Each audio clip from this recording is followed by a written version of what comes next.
کبھی آپ نے سوچا کہ جیل کا دروازہ جب آپ کے پیچھے بند ہوتا ہے تو سب سے پہلے آپ سے کیا چھنتا ہے؟ آپ کا فون، آپ کی آزادی، آپ کی مرضی؟ نہیں، میرے خیال میں سب سے پہلے انسان سے یہ احساس چھنتا ہے کہ وہ اپنی زندگی کو کنٹرول کرتا ہے۔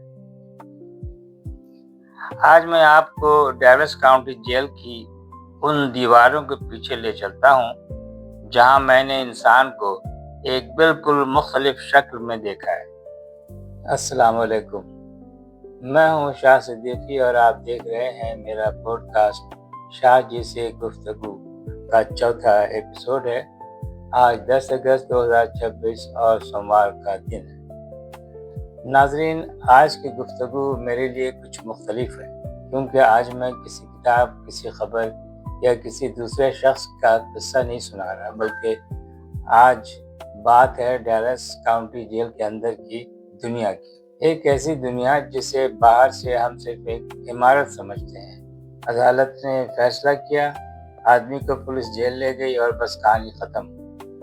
لیکن جناب، اصل کہانی تو اس دروازے کے بند ہونے کے بعد شروع ہوتی ہے۔ جیل میں داخل ہوتے ہی سب سے پہلی چیز جو آپ کو سمجھ آتی ہے وہ یہ ہے کہ باہر آپ کتنے امپورٹنٹ شخصیت تھے، کتنے اہم آدمی تھے، کتنے وی آئی پی تھے، کتنے پروٹوکول تھا، لیکن اندر آپ کی اہمیت بہت تیزی سے ختم ہو جاتی ہے۔ آپ ڈاکٹر ہو سکتے ہیں، انجینئر ہو سکتے ہیں، کوئی پروفیسر ہو سکتے ہیں، بزنس مین ہو سکتے ہیں، یا کوئی عام مزدور یا سیاستدان ہو سکتے ہیں۔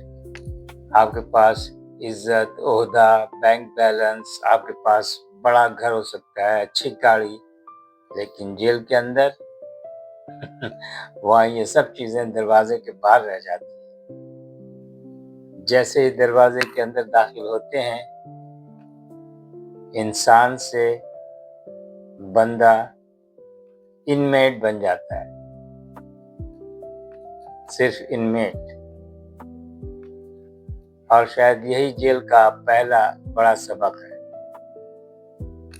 ہم جن چیزوں پر ساری زندگی فخر کرتے رہتے ہیں، ان میں سے بہت سی چیزیں ہماری اصل پہچان ہوتی ہی نہیں ہیں۔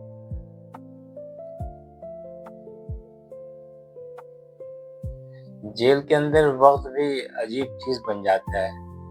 باہر ہم کہتے ہیں وقت نہیں ملتا، میٹنگ میں جانا ہے، کسی کا فون آ رہا ہے، کوئی ای میل آ رہا ہے، کوئی ای میل ریسیو کیا، اس کا جواب دینا ہے، لیکن جیل میں یہ سب نہیں ہو سکتا۔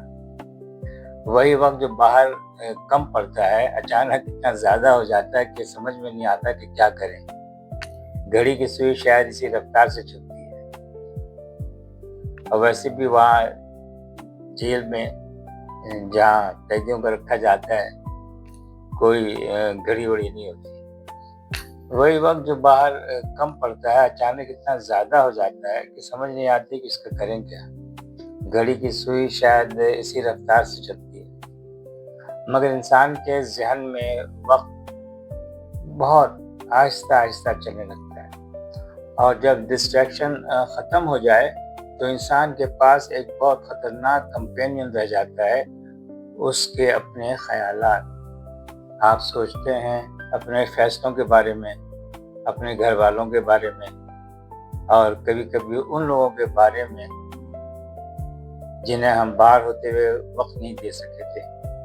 وہاں ایک فون کال کی قیمت سمجھ میں آتی ہے، کسی اپنے کی آواز کی قیمت سمجھ آتی ہے، اور یہ بھی سمجھ آتا ہے کہ آزادی کا مطلب صرف یہ نہیں کہ آپ سڑک پر چل سکتے ہیں، کچن میں جا کر چائے بنا لیں، اور یہ بھی سمجھ آتا ہے کہ آزادی کا مطلب صرف یہ نہیں کہ آپ سڑک پر چل سکتے ہیں، یا رات کو جب دل چاہے تو کچن میں جا کر چائے بنا لیتے ہیں۔ دروازہ جب کھولیں، جی چاہے دروازہ کھولیں، باہر نکل جائیں، اپنے بچے کو گلے لگا لیں، کسی دوست کو فون کر لیں۔ بظاہر معمولی باتیں ہیں، لیکن آزادی چھن جائے تو یہی معمولی باتیں دنیا کی سب سے بڑی نعمت محسوس ہوتی ہے۔ ایک اور چیز نے مجھے بہت سوچنے پر مجبور کیا۔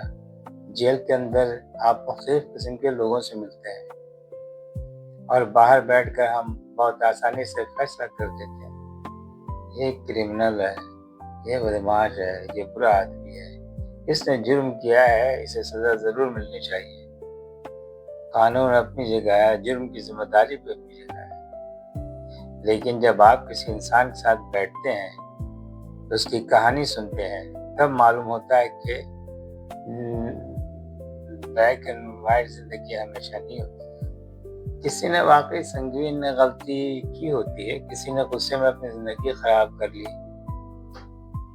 ڈرگ کے چکروں میں ڈوب گئے، کسی کا ایک غلط فیصلہ، کسی کی کمپنی، کسی کی غربت، اور بعض لوگ ایسے بھی ہوتے ہیں جن کا مقدمہ ابھی ثابت ہی نہیں ہوا ہوتا ہے اور وہ جیل میں پڑے ہوتے ہیں۔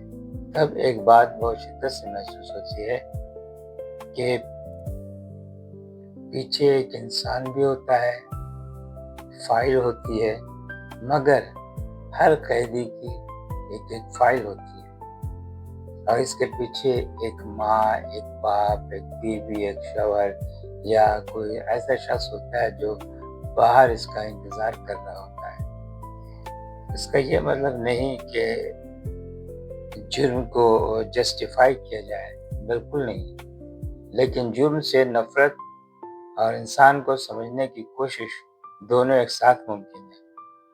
اور پھر جیل میں ایک اور چیز نظر آتی ہے، اور وہ چیز ہے طاقت۔ کسی کے پاس اختیار ہے، کسی کے پاس نہیں ہے۔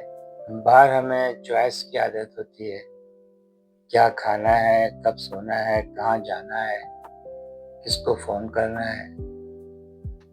اندر چھوٹی چھوٹی باتیں بھی ہمیں دوسرا شخص ہمارے لیے ڈیسائیڈ کرتا ہے، اور یہی چیز انسان کو بناتی ہے کہ اختیار کتنی بڑی نعمت ہے۔ لیکن ساتھ ہی یہ سوال بھی پیدا ہوتا ہے، جب ہمیں کسی دوسرے انسان پر اختیار ملے تو ہم اس اختیار کو استعمال کیسے کرتے ہیں؟ عزت کے ساتھ، ہیوملیشن کے لیے کرتے ہیں؟ یہ جیل آفیسرز کے لیے سوال صرف نہیں ہے، ہم سب کے لیے ہے۔ یہ باس کے لیے بھی ہے، والدین کے لیے بھی ہے، پولیٹیشین کے لیے بھی ہے، اور پولیس آفیسرز کے لیے بھی ہے، اور پھر اس شخص کے لیے جس کے پاس کسی دوسرے انسان کی زندگی پر تھوڑا سا بھی اختیار ہے۔ اصل امتحان اختیار ملنے کا نہیں، اختیار استعمال کرنے کا ہے۔ ڈیلس کاؤنٹی جیل کے اندر کی دنیا نے مجھے ایک اور سبق دیا۔ ہم باہر رہ کر بہت سی نعمتوں کو نعمت سمجھتے ہی نہیں۔ ایک کھلا دروازہ، اپنا بستر، باتھ روم اپنا، اپنی مرضی کا کھانا، اپنی مرضی سے سونا، اپنے گھر والوں کے درمیان بیٹھنا، اپنے اگلے 5 منٹ کا فیصلہ خود کرنا، یہ سب ہمیں معمولی لگتا ہے کیونکہ یہ ہمیں حاصل ہے، مگر جس دن یہ سب چھن جائے اسی دن اس کی قیمت معلوم ہوتی ہے۔ تو آج کی گفتگو کا مقصد کسی جرم کو ڈیفینڈ کرنا نہیں، کسی کی تعریف کرنا نہیں، میرا مقصد صرف یہ کہنا ہے کہ کبھی کسی انسان کو صرف اس کے بدترین دن سے ڈیفائن نہ کریں، اور اپنی آزادی کو کبھی معمولی نہ سمجھیں، کیونکہ دنیا میں بہت سے لوگ ایسے ہیں جو صرف ایک چیز چاہتے ہیں، وہ ہے زندگی کی آزادی، جس سے ہم روز شکایت کرتے ہیں۔ کبھی کسی انسان کو صرف اس کے بدترین دن سے ڈیفائن نہ کریں، اور اپنی آزادی کو کبھی معمولی نہ سمجھیں، کیونکہ دنیا میں بہت سے لوگ ایسے ہیں جو صرف ایک چیز چاہتے ہیں، وہ زندگی جس سے ہم روز شکایت کرتے ہیں۔ ناظرین، میں ہوں شاہ صدیقی۔ یہ تھی شاہ جی سے گفتگو کا پروگرام، ایپیسوڈ 4۔ اگر آج کی گفتگو نے آپ کو چند لمحوں کے لیے سوچنے پر مجبور کیا ہے، تو آج کا یہ ایپیسوڈ 4 آپ کسی ایسے دوست کے ساتھ شیئر کیجیے جس یہ سننے کی ضرورت ہو۔ اور جاتے جاتے ایک سوال کا جواب ضرور دیجیے کہ اگر صرف 24 گھنٹے کے لیے آپ کی آزادی چھن جائے تو باہر آ کر سب سے پہلے آپ کس نعمت کی قدر کریں گے؟ اگلے ایپیسوڈ کے ساتھ پھر حاضر ہوں گا۔ اس وقت تک کے لیے اجازت دیجیے۔ اللہ حافظ۔